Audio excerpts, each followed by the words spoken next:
Assim fica melhor. Bom, eu quero agradecer o convite do Centro do BRICS Policy Center da PUC para participar desse seminário, apresentar aqui algumas reflexões sobre o tema nossa perspectivas econômicas dos BRICS, do Brasil. O que eu vou tentar fazer aqui é discutir um pouco a questão tentar identificar um pouco quais são os fatores que condicionam as perspectivas econômicas de relações entre o BRICS e as perspectivas de atuação conjunta dos BRICS em fóruns internacionais. Quer dizer, quando a gente pensa nos BRICS, né, evidentemente a própria ideia de BRICS surge, não é um conceito, não é um acrônimo dado por uma pessoa que trabalha num banco de investimentos norte-americano, que juntou um grupo de países que tem algumas características comuns, e mais do que características comuns, desempenho que tem convergência, tem semelhança nos últimos anos. Eu registraria aqui, ou resgataria dessas características do BRICS, talvez o que tenha dado mais visibilidade, mais credibilidade a uma ideia bastante genérica e bastante banal até, o crescimento desse país na produção mundial, o crescimento de importância desse conjunto de países no comércio e no investimento internacionais. Países são países que tradicionalmente recebem bastante investimento internacional, mas alguns deles, principalmente, passaram também a investir no exterior, a China em primeiro lugar, mas Índia e Brasil também, cada vez mais. E são países que, e isso ficou muito evidente nos últimos 2 ou 3 anos, têm dado uma contribuição importante ao crescimento da economia mundial, né? Somente no cenário de baixo crescimento das economias desenvolvidas, claramente, o papel desses países, né, como fatores de crescimento da economia mundial, tem sido muito importante e até crescente. E com esse desempenho, com essas características, claro que a emergência dos BRICS gera uma série de expectativas otimistas, né, expectativas de que esse fenômeno possa ter efeitos positivos em relação a 3 dimensões. Em primeiro lugar, em relação às oportunidades econômicas nas relações entre os países. Quer dizer, os países estão crescendo, os países são dinâmicos, os países estão se integrando crescentemente na economia internacional. Isso abre oportunidades de negócios, de comércio, de investimento entre eles, né? Isso é uma relação entre os BRICS. Mas também há a expectativa de efeito positivo que tem a ver com a contribuição dessa simultaneidade, quer dizer, os países BRICS emergindo juntos, daria uma contribuição ao aumento do capital econômico e político de cada um deles no cenário global. Quer dizer, o fato de que eles vão juntos, de que eles crescem juntos, de que eles emergem juntos, de certa maneira, é potencialmente bom para cada um deles, potencializa o peso de cada um deles no cenário internacional. E gera também expectativa de efeito positivo em relação à própria configuração do poder econômico e político na ordem internacional. Acho que se a gente olhar qualquer exercício de cenário do que vai acontecer no mundo nos próximos 10, 20 anos, e aí cenários de pessoas muito diferentes, instituições muito diferentes, uma constante uma constante sobre a pouca incerteza, aparentemente, nesse cenário.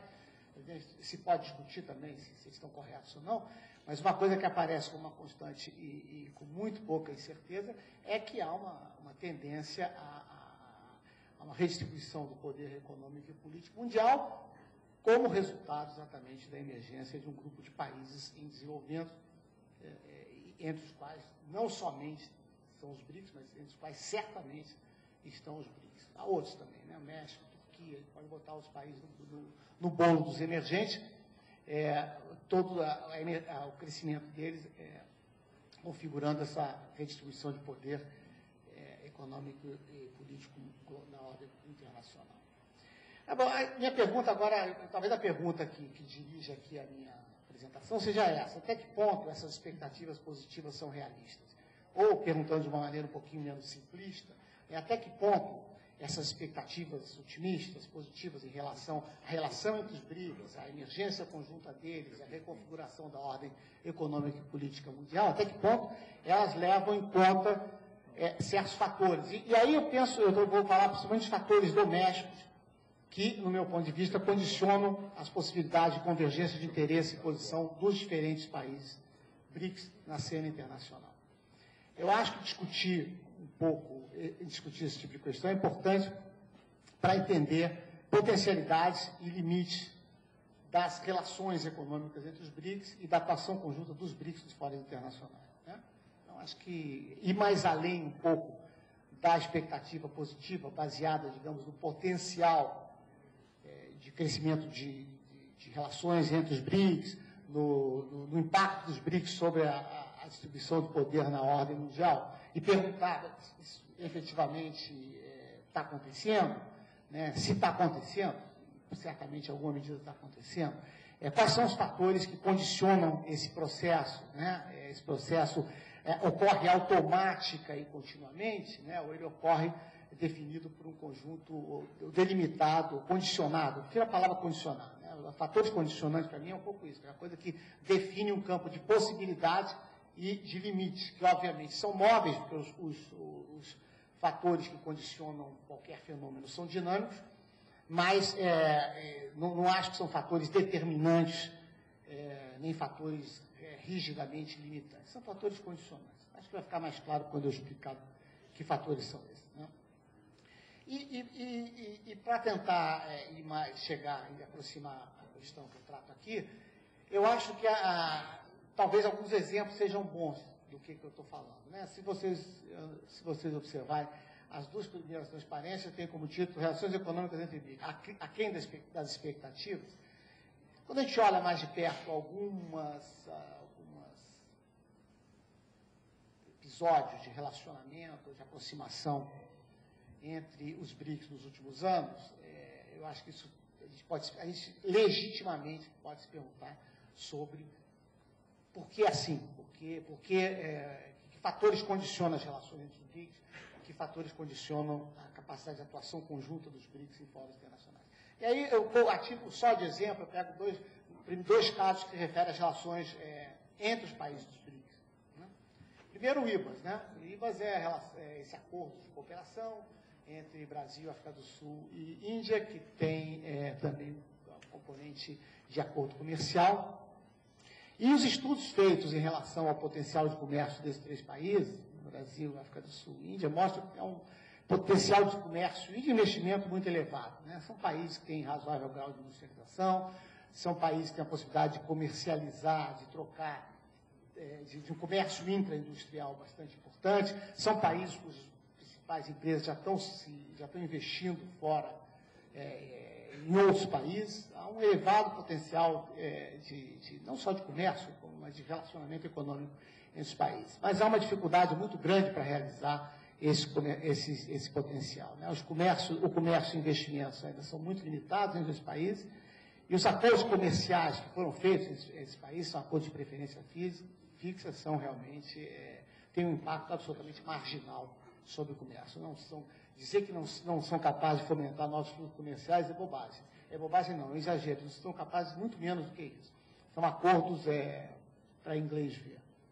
Né? E há claramente resistências domésticas à ampliação de acordos. Os grupos, em geral, os grupos que querem proteger seus mercados internos de cada país,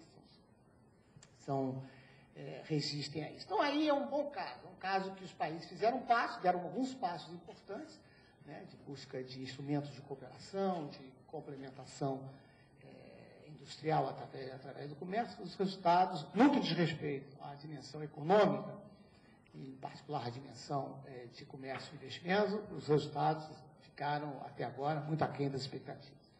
Aí tem um outro caso que é muito diferente, que é o Brasil-China. Dizer que o crescimento das relações Brasil-China ficou aquém das expectativas seria ridículo. Talvez tenha ido além das expectativas. E o problema do relacionamento Brasil-China, no que diz respeito ao comércio, é exatamente o fato de ter ido além das expectativas, né, e um pouco o conteúdo desse comércio que foi além das expectativas. Né? A China virou um principal parceiro comercial do Brasil. A China é hoje individualmente, né, se a gente não considerar a União Europeia como um todo, a China é, como país, o principal parceiro comercial do Brasil. Mas a relação Brasil-China, em termos de comércio, tem um padrão que é único no relacionamento comercial do Brasil com outros países do mundo. Com nenhum outro país do mundo, o Brasil tem um padrão de comércio como ele tem com a China, que é, nós exportamos commodities, em 90 e poucos por cento das nossas exportações são commodities, e são crescentemente commodities, e nós importamos manufaturas, e cada vez mais manufaturas. Quando eu falo que nós exportamos manufatura, é isso, nós exportamos mais de 90% do que nós importamos da China é manufatura. E mais do que 90% do que nós exportamos são commodities, né? O que tem gerado, vocês têm um assunto de jornal, a presidente Dilma foi há pouco tempo à China, e isso a relação com a China é essa coisa meio assim, dividida, né? Ao mesmo tempo, é óbvio que a China tem contribuído para o crescimento das exportações da economia brasileira, através da demanda dela por commodities, mas é lógico também que há uma insatisfação crescente do lado brasileiro com esse padrão de comércio, né? Que é um padrão de comércio que pode vir a ser, inclusive, reforçado pela tendência dos fluxos de investimento direto chinês no Brasil, que hoje se voltam principalmente para setores produtores e exportadores de commodities. Os chineses estão investindo no Brasil em boa medida, até agora, não é o único tipo de investimento que há chinês no Brasil, mas o principal tipo de investimento chinês no Brasil hoje é um investimento voltado para a produção de commodities para suprir as necessidades da China. Então, em certa medida, é um padrão de investimento que tende a reforçar um padrão de comércio que é percebido no Brasil como bastante assimétrico quanto à composição. É óbvio que, se você pensar em termos estritamente econômicos, teoria econômica, é a complementariedade comercial. O Brasil tem vantagem comparativa em agricultura e em indústria. Comercializam aquilo em que tem vantagem comparativa, numa ótica assim, ricardiana, bem simplesinha. Só que quando os países pensam os seus interesses comerciais, eles não pensam como Ricardo, eles pensam mercantilisticamente. Então, do ponto de vista mercantilístico, do ponto de vista de um país que tem uma indústria significativa, como o Brasil tem, que tem exportações industriais expressivas, quase 50% da pauta brasileira é de manufatura, mais do que isso, de produtos industrializados. Quando olha para o comércio para a China e vê que a gente exporta 5% de manufatura, importa 95% de manufatura, evidentemente que não é o padrão de comércio a que nós estamos acostumados e que satisfaz o país. Então, isso para pegar, então, dois casos em que os países do BRIC estabeleceram, nos últimos anos, algum tipo de relação comercial, no caso do IBAS, com, digamos, um guarda-chuva institucional, que são o próprio acordo de cooperação, no caso da China, muito menos, é uma função muito mais do mercado, das demandas por commodities, no caso chinês, da demanda brasileira por manufatura, em função da competitividade chinesa e manufatura, enfim, são ilustrações de situações que ou houve subaproveitamento de oportunidade, ou houve um importante aproveitamento de oportunidade, mas que está gerando tensões não desprezíveis na relação dos países. Nos fóruns multilaterais e plurilaterais, também a gente observa que, digamos, a convergência entre os países do BRICS não acontece automática ou sistematicamente, né? Dois exemplos que estão aí. No caso do G20, o Brasil tem claramente interesse, mesmo que com posição política não expresse esse interesse